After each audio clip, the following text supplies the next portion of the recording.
suis ravie de vous retrouver pour ce 26e épisode de podcast tricot.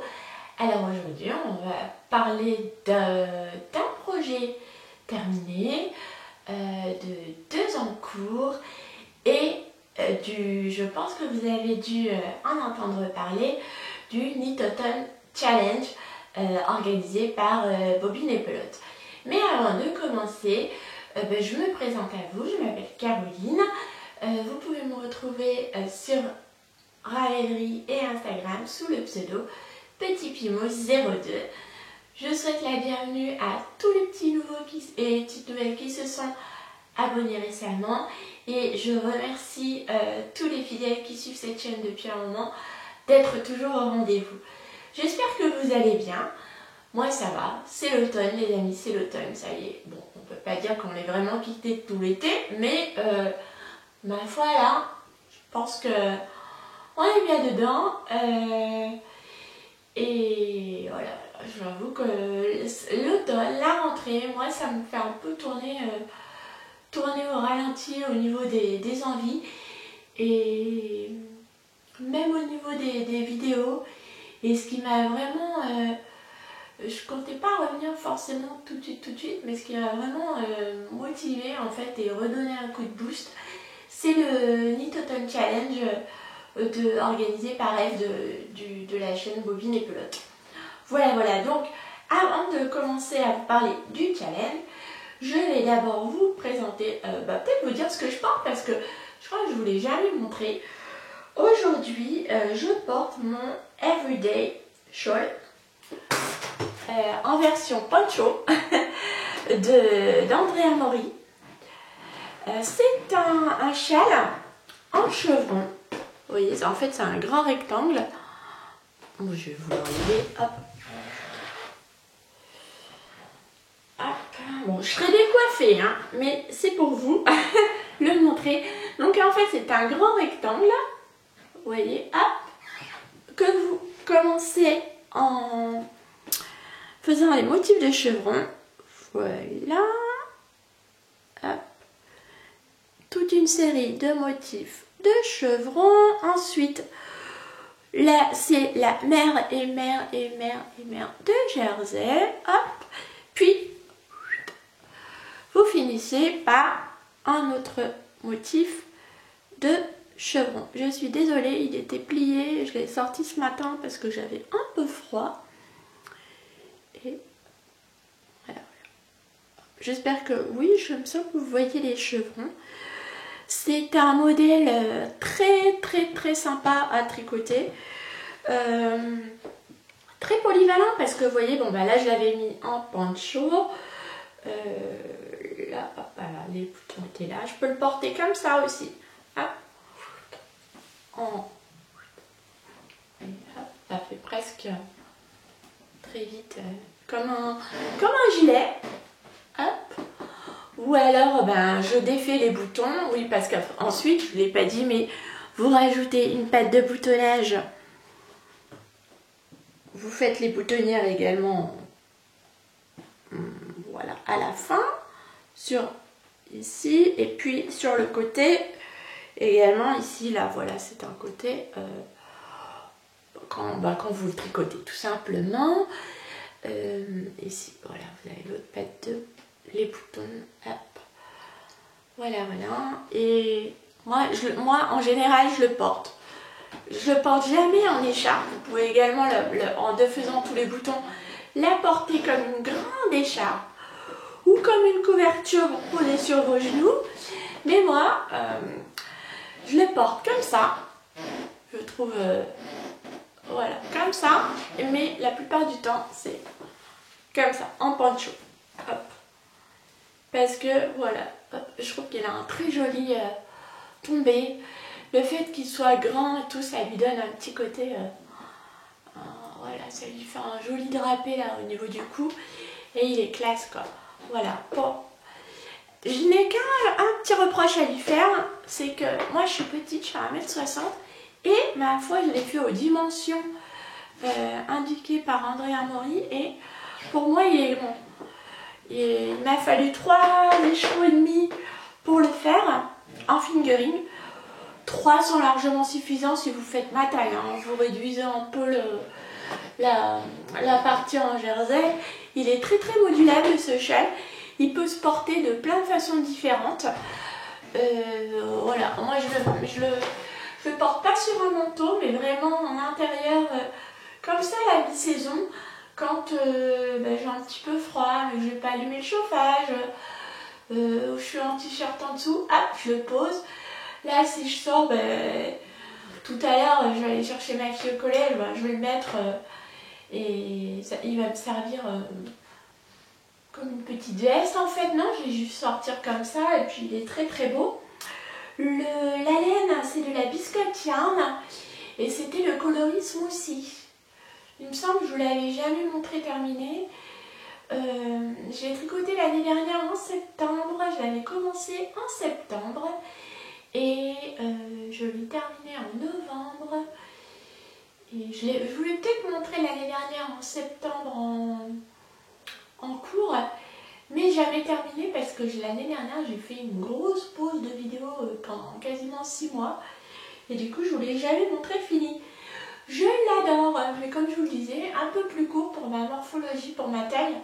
Voilà, comme je suis petite, 3 écheveaux c'est très très bien. Là j'en ai pris 3,5 et finalement il est un peu grand parce qu'il est il a un beau drapé. Mais même avec un demi-écheveau de moins, je pense qu'il draperait tout aussi bien. Voilà, la laine est très douce. Ça fait 1 an, du coup, je peux quand même vous dire, je le porte, on va pas dire très très souvent, mais régulièrement quand même. Et il est beau, je l'ai jamais rasé. Voilà.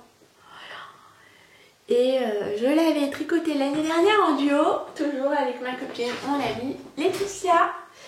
Et cette année, c'est rigolo, on l'a même pas fait exprès, mais on s'est tricoté en duo le brioche Alicius. Et comme l'année dernière, elle a fini le sien avant moi, voilà, et on est encore parti sur du Andrea Mori.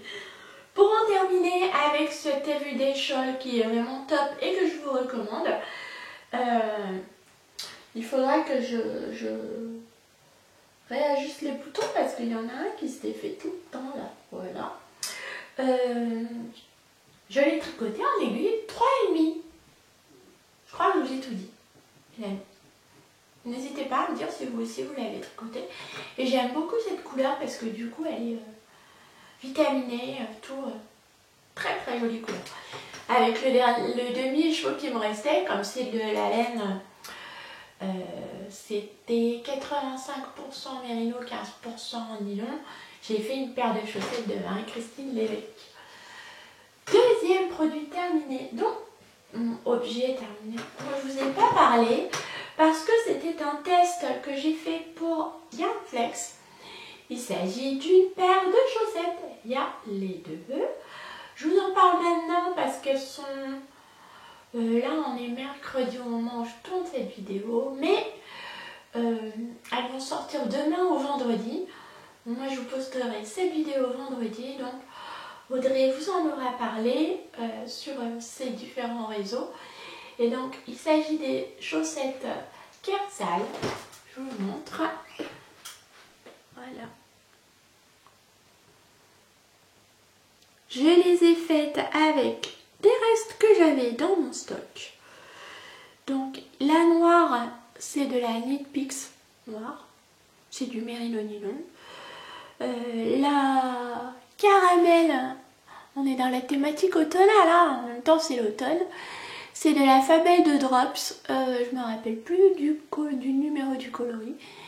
Il me restait quelques mètres, eh bien j'ai tout liquidé dans cette paire de chaussettes. Et le blanc beige, c'est du mérino nylon non teint que j'avais acheté chez Lily Neige. Voilà. J'ai fait la plus petite taille pour mon 35-36. Dans le patron, Audrey vous donne deux talons. Vous pouvez faire soit un talon en rang raccourci, celui que j'ai fait, soit un talon renforcé. Il me restait une trentaine de grammes, ouais 35 ou 36 grammes de blanc, donc du coup j'ai préféré faire un talon en rang raccourci à l'allemande, puisque le talon en raccourci mange moins de laine que le talon renforcé. Donc comme ça, j'étais sûre d'en avoir suffisamment pour me faire ma paire de chaussettes. Elle se commence des côtes de la cheville vers la pointe. Vous faites donc, vous montez au mail, je vous explique dans le patron, des côtes 3, 3, 1, voilà. Le motif de jacquard à 3 couleurs. Ensuite, toujours, vous poursuivez les côtes 3, 1, vous faites votre talon, puis sur le dessus du pied, les côtes 3, 1 en dessous du jersey. Oui, mon chouchou, alors on a de la visite. Coucou coquine, tu viens de dire bonjour? Tu viens dire bonjour. Voilà, je vous présente coquine. Coucou mon pépère, dis bonjour. Voilà, allez descends. Tu descends? Non, tu restes là? Bon, ok. Belle sac. Allez, assieds-toi. Assieds-toi chouchou. Ah non mais on rate pas. Allez. Bon, alors... C'est du bues et chouchou, on est ridicule là. Tu te poses? Qu'est-ce que tu fais? Tu sautes? Allez, voilà. Donc, je vous disais, on continue avec les côtes 3-1 sur, du coup je peux me lever, sur tout les dessus du pied et jusqu'à la pointe. Voilà. Lorsque vous commencez les diminutions, vous continuez les côtes sur la pointe et derrière un jersey évidemment, et puis vous finissez avec un crafting. Vous avez du jacquard à 3 couleurs, voyez ici, sur quelques rangs. Sur ces chaussettes, j'ai appris donc à faire le jacquard à 3 couleurs. Pour moi, c'était la première fois. Ça s'est très très bien passé. Sur quelques rangs, donc du coup c'est une bonne façon d'apprendre la méthode. Ensuite vous continuez sur quelques rangs à 2 couleurs, donc c'est nickel. Comme je vous le disais, j'ai fait la première taille. J'ai tricoté les côtes et le corps de la chaussette en aiguille de 25 et ici le jacquard en 2,5. Voilà, pour éviter d'avoir un jacquard trop serré. Écoutez, je crois que je vous ai tout dit sur ces chaussettes. Elles sont très très rapides à tricoter. Vraiment, le patron d'Audrey, il est évidemment très très clair. Je vous le recommande à 200%. Si vous voulez tester les jacquards à 3 couleurs, c'est une bonne façon un bon petit projet pour s'initier à la méthode. En plus, si vous aimez les chaussettes, c'est méga cool parce qu'elles sont vraiment top de top. Et puis ça a un projet pour liquider des restes, mais génial également. Moi, il ne me reste plus rien je vous mets le lien à Ravelry des chaussettes, vous verrez le métrage que j'ai utilisé.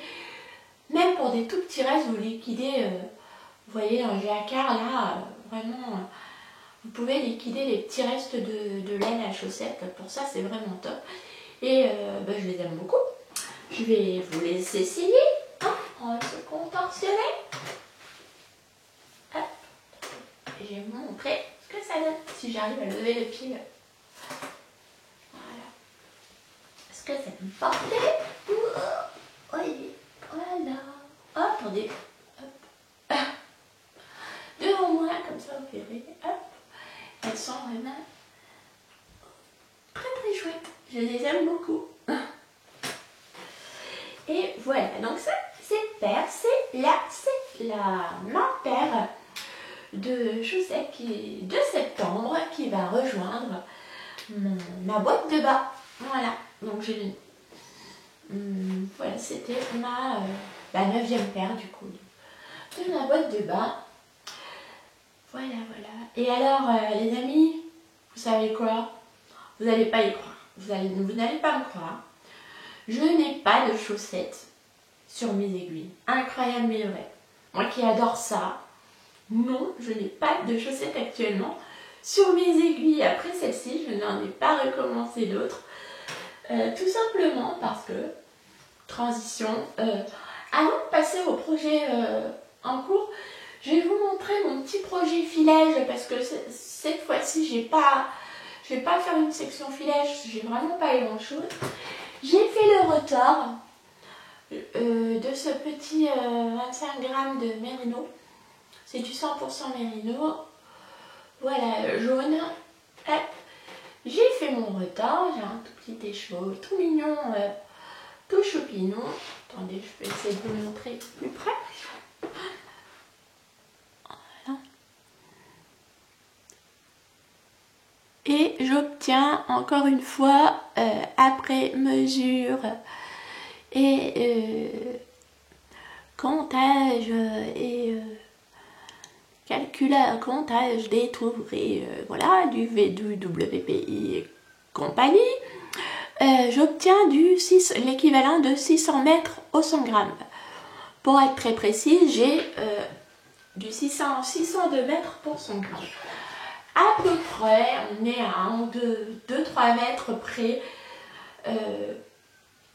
à peu près équivalent aux 3 précédents petits mini que j'ai pu filer et retordre. Donc du coup, très bien, je pourrais les utiliser dans le même projet. Donc je ferai un petit projet multicouleur. On verra peut-être des rayures de différentes couleurs avec tous mes mini. Il me reste encore quelques-uns à affiler. Donc vous verrez ce que j'en ferai dans les prochains podcasts. Moi-même, je ne sais pas encore ce que ça va donner, ce que ça va devenir plein de projets. Et du coup, on passe tout de suite au projet en cours. J'en ai 2. Donc, le premier dont je vais vous parler, je vais passer rapidement dessus parce qu'il est quand même presque terminé. Voilà. Il s'agit du Brioche Alicius, le châle Brioche Alicius. Voilà. Donc là, je vous montre ma partie préférée, l'envers de mon châle. Donc vous voyez, j'ai presque fini. Je vais essayer de ne pas perdre de maille, sinon ça va être la cata. Voilà. Et je suis à la dernière section de brioche. Donc j'en suis à un petit peu plus de la moitié de la dernière section. Et pour tout vous dire, là ça devient très très long. Les rangs sont extrêmement longs. Normalement il devrait terminer ce châle, sauf que la semaine dernière, à peu près au même endroit, je me suis trompée dans la brioche au niveau de l'augmentation. J'ai une augmentation à un certain moment donné dans le patron à faire. Je me suis trompée. J'ai essayé, j'ai fait des tentatives de rattrapage. J'ai essayé pendant 2 heures de rattraper mon erreur. Je me suis retrouvée avec des mailles hyper longues et puis toujours pas d'erreur rattrapée. Du coup, j'ai défait toute ma section de brioche. Alors il y a quand même quasiment 400 mailles sur les aiguilles là. Sachant qu'un rang de brioche, vous le tricotez 2 fois. C'est long, surtout quand il faut tout recommencer. Heureusement, j'étais contente quand même, je vous l'avais dit la dernière fois, d'avoir mis mon fil de sûreté ici. Je l'ai laissé, tant que il reste là, tant que je n'ai pas terminé cette section de brioche sans erreur. Voilà, il est là. Hop, on le voit mieux sur l'endroit. Je vais vous montrer l'envers de mon châle. Voici ce côté-ci, l'endroit. Bizarrement, on voit même moins bien. Attendez. Hop, voilà. Ah, là, c'est mieux, on voit quand même. Ah, voilà. Là, vous voyez exactement ce que donne l'endroit du châle. Et vous voyez vraiment... Attendez, si je me recule... La couleur, le gris de la fifille, il est plus comme ça. Là, vous voyez, la bonne couleur. Ouais, c'est un... Voilà, là, vous avez les bonnes couleurs, les amis. Voilà. Hop. Et là aussi, voilà, là, c'est le bon gris. Donc, pour le rouge, c'est la Malabrigo Sock en coloris Ravelry Red, qui est ici. Voilà.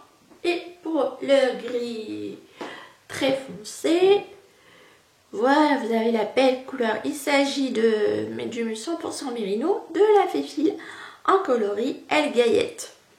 Voilà. Ce châle, il est hyper agréable à tricoter. Rien à dire là-dessus. Sauf que là, comme je vous l'ai dit, j'ai recommencé ma deuxième. Du coup, j'ai tout défait hein, parce que ça faisait vraiment trop moche. Et j'ai recommencé ma deuxième section de brioche. Enfin, ma troisième section de brioche. Donc, c'est pour ça que là, honnêtement, je le trouve vraiment très très long à faire. Et j'ai pas commencé d'autres paires de chaussettes parce que je sais très bien, en tant que junkie de la chaussette, que si je commence une nouvelle paire, mon brioche Alicius, il va encore traîner. Donc, je me donne encore quelques jours le temps d'avancer un peu plus ma brioche, de la terminer, hein, voilà, et une fois que j'en ai fini ma section de brioche en récompense, je m'autoriserai à commencer une nouvelle paire de chaussettes. Voilà le pourquoi du comment du fait qu'il n'y ait pas de chaussettes sur mes aiguilles. Et je vous prie de croire que ça m'en coûte. Ça m'en coûte. Et il sera magnifique. Il sera magnifique. Alors là, il a l'air petit comme ça, mais on dirait une grosse bavette. Oh. Mais très honnêtement, il sera au blocage, il va s'étendre et la brioche, elle va prendre de l'ampleur. Il va être canon, je sais. Je vais le porter cet hiver avec mon manteau, il sera top top top. Je sais déjà que je vais l'adorer. Et en plus, je pense que je vais l'inscrire dans le Cal Autumn Challenge parce que je l'ai tricoté en duo avec Laetitia de la chaîne Petit Mérino.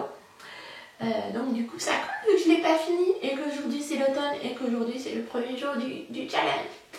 Ça me fait déjà, ça me fera un premier projet de valider. Voilà, voilà. Sinon, top top, hein, les projets d'Andrea. Oh, qu'est-ce que c'est que ça? Non mais Non mais, regardez-moi ça. Qu'est-ce que je viens de voir? Excusez-moi. Mais regardez ça.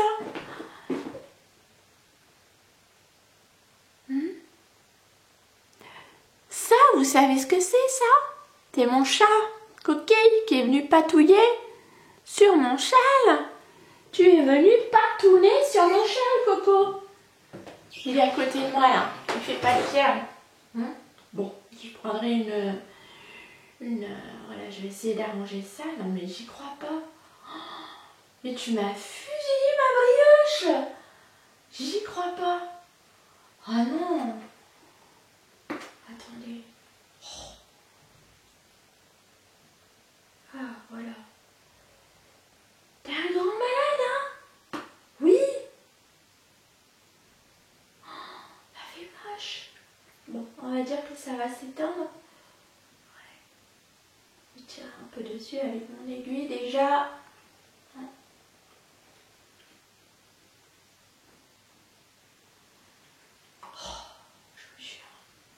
Non, c'est mieux. Après, une fois que là, voilà, ça fait une grosse maille, mais j'espère qu'après au blocage, on la verra plus. Je crois que chat et tricoteuse ne font pas mon ménage, n'est-ce pas? Bon, j'avais qu'à le ranger, hein, c'est de ma faute en même temps. Hein, au lieu de le laisser traîner, j'aurais dû ouais, le ranger. Bon, j'en ai fini avec les illustrations de ce châle. Je vous en dis pas plus, de toute façon la prochaine fois il sera fini. Et je les tricote en aiguille 3,5, ça je vous l'avais pas dit. Voilà. Oups, je vais poser sur le tapis. Voilà. Le deuxième projet en cours, il s'agit du Mystérical d'Audrey Borrego. Alors si vous le faites et que vous n'avez pas envie de voir cette partie, je vais essayer d'insérer les timecodes. J'ai jamais fait ça sur YouTube, mais je vais essayer de trouver comment faire. Je vous mettrai en barre d'infos les sections. Je vais essayer, je ne garantis rien, mais je vais essayer. Et vous pourrez passer à la section suivante si vous ne souhaitez pas avoir les deux premiers indices. Aujourd'hui, enfin je vais vous poster cette vidéo le vendredi, sort le troisième indice. Donc vous aurez vu sur Instagram et sur sur le fil de discussion les deux premiers indices. Donc voilà, mais au cas où, si vous voulez garder la surprise, je vous propose de passer, d'avancer un peu pour ne pas vous divulgacher le plaisir de découvrir les indices. Donc, le MCAL de Rebo, le MCAL Salfa, il s'agit du col Salfa. Je vous avais présenté la dernière fois les coloris et je vous avais dit que j'allais le faire en multicouleur. Donc je le tricote avec la Filcolana Argueta, j'ai du mérino nylon que j'ai acheté chez les Loisel. Voilà pour les indications. Je vais vous montrer tout d'abord le premier indice que j'ai décidé. Donc il s'agit du feu, puisque le MCAL est sur la thématique des éléments, des 5 éléments. Voilà. Donc ici, c'est le feu. Voilà. Et je vous mettrai, alors mon coloris principal, je ne me rappelle plus du numéro de la couleur. Je vous mets tout en barre d'infos. Hein. Voilà. C'est un beige très très clair. Et là, pour celui-ci, j'ai choisi le rouge, le feu. Voilà. Voilà, il est beau cet indice. Et le deuxième indice, il s'agissait de la terre. Voilà, du coup, hop. Comme ça, attendez. Voilà, comme ça. Voilà.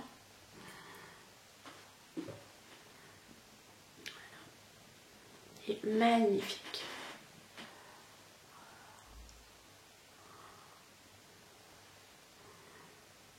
C'est un bonheur à tricoter. Là, donc, j'ai gardé le même coloris principal et j'ai changé pour de coloris à chaque indice, pour le coloris contrastant. Là, il s'agit du coloris Red Squirrel.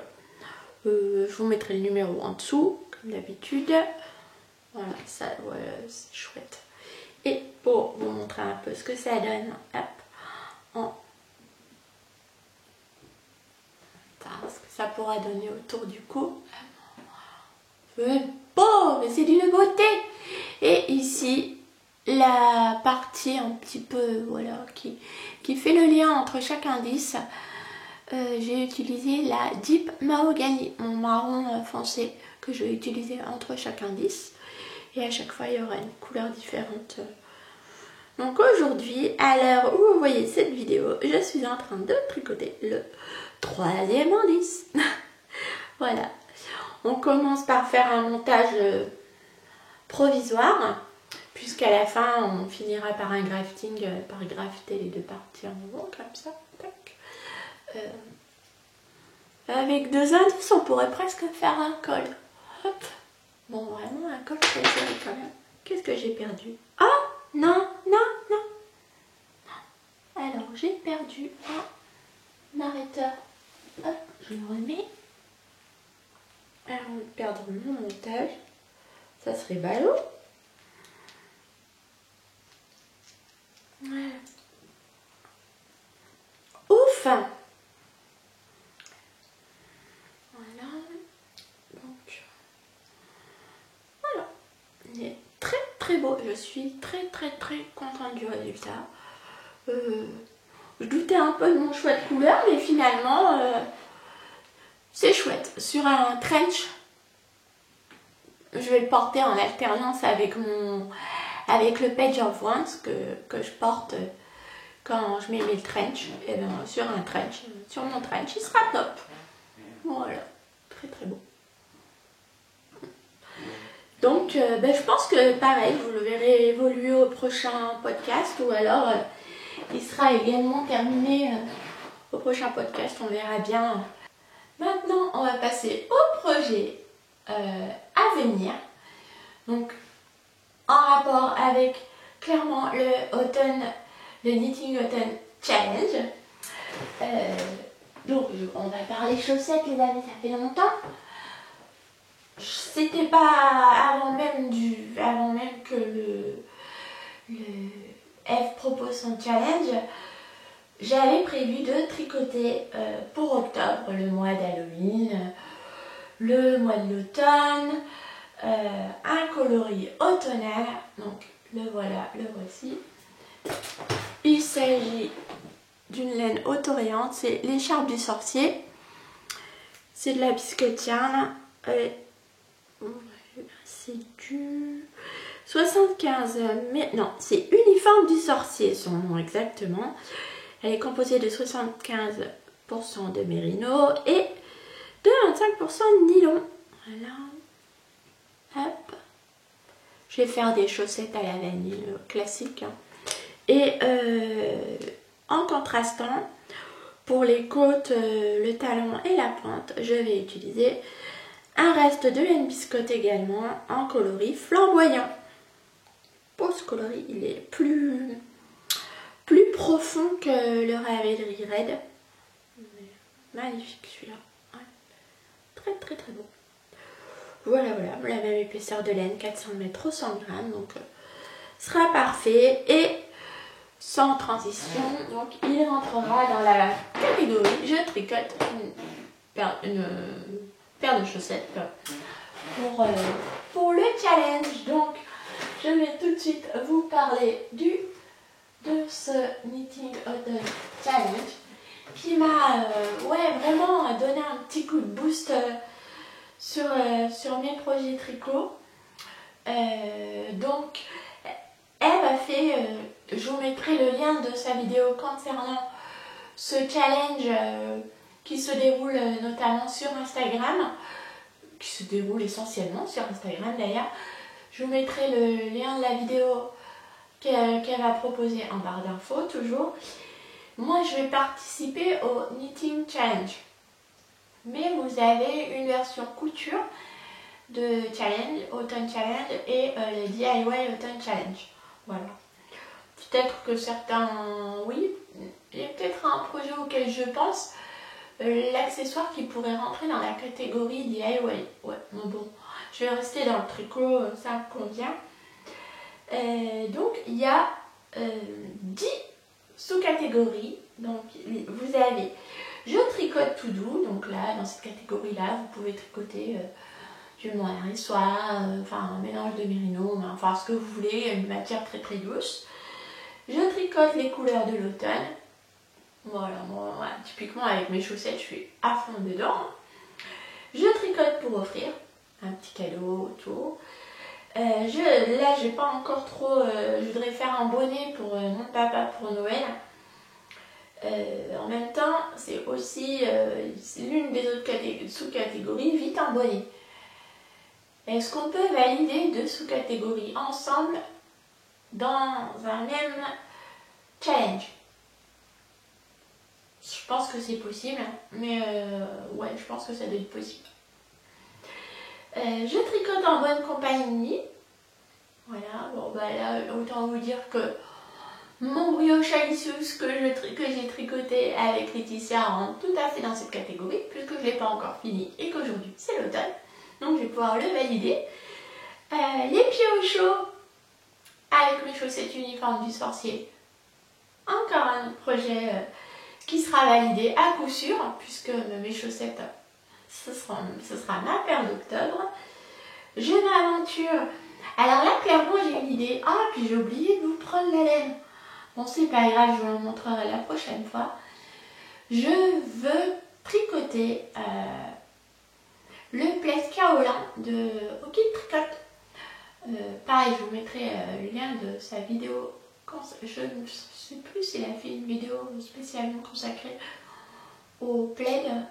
J'irai voir sur sa chaîne et puis auquel cas, je vous mets le lien en vidéo dans la barre d'infos.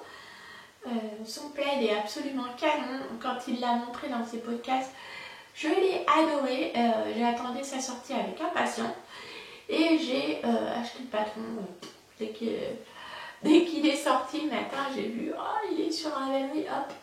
Je vais pas chercher à le comprendre, je suis allée l'acheter aussitôt et j'ai la laine pour le tricoter, donc ça c'est chouette. Et je ne sais pas si j'aurai fini en plaid parce que c'est vraiment la première fois que je tricote ce genre de pièce, une couverture en plaid.